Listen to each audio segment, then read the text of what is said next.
So hi, I'm Amber with Precision Sewing. I'm here today to show you a little bit about a Christmas project that I've just kind of come up with. I was making some outdoor chairs. I was making some covers for some outdoor chairs and saw that I had plenty of this stuff left over after I was done and came up with the idea that I might do some Christmas flags for my garden. And I'm going to show you how I'm doing it. So let's go ahead and get started. So you've got your fabric from the fabric store. I picked a red and white sort of by accident. This is actually the fabric that I used to cover the chairs on my back porch. And when I was looking at it, I said, that sort of looks like a candy cane. I wonder what else I can do with it. And as a beginner, this is a great project. So I cut my fabric 12.5 by 22 inches long. The typical length of these garden flags are 16 to 18 inches long, but I went ahead and went 22 because we're going to have to fold the top and sew it so that it has a place to go on the flagpole.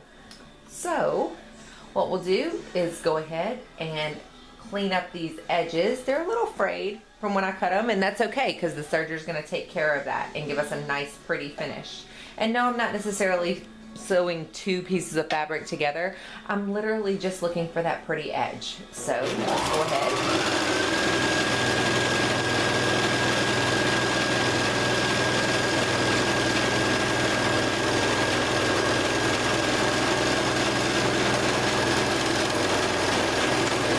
Give a little cut there. And you see you have a nice pretty finish. So I'm going to go ahead and do all four of these sides.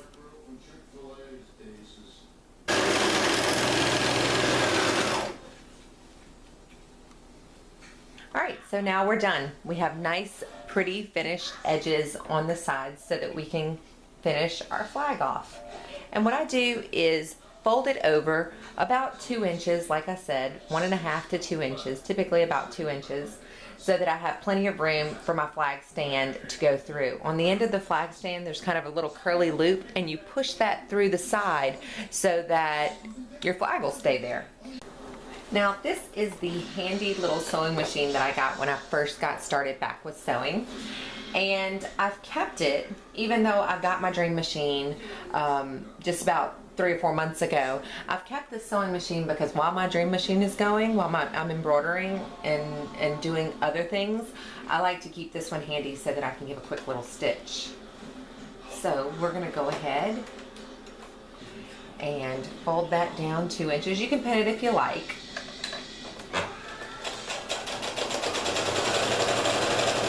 And literally sew right on top of that serger line.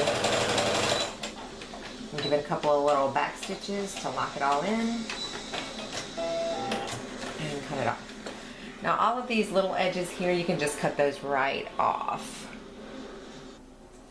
So there you have it, a nice little garden flag, complete with the hole where you'll put your garden flag stand, and you'll have a nice Christmas gift for someone. Now obviously you'll embroider on the front of this or use some heat transfer vinyl so that you can put a nice little message or some little characters or shapes on the front of it before you give it away.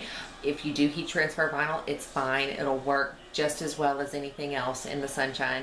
I actually tried it last month. I made a big flag for the yard and done the same way that I did here, except just in larger sizes, and I left it outside with the wind, with a flood that we had, as well as the sunshine just bearing down on it in the harsh Louisiana summer. So that transfer vinyl held up just fine. So it was actually on a canvas flag. The canvas faded just a bit, but the heat transfer vinyl stayed just fine.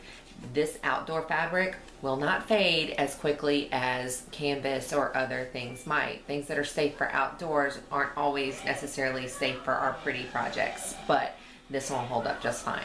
So go ahead and get to sewing and get some Christmas gifts together.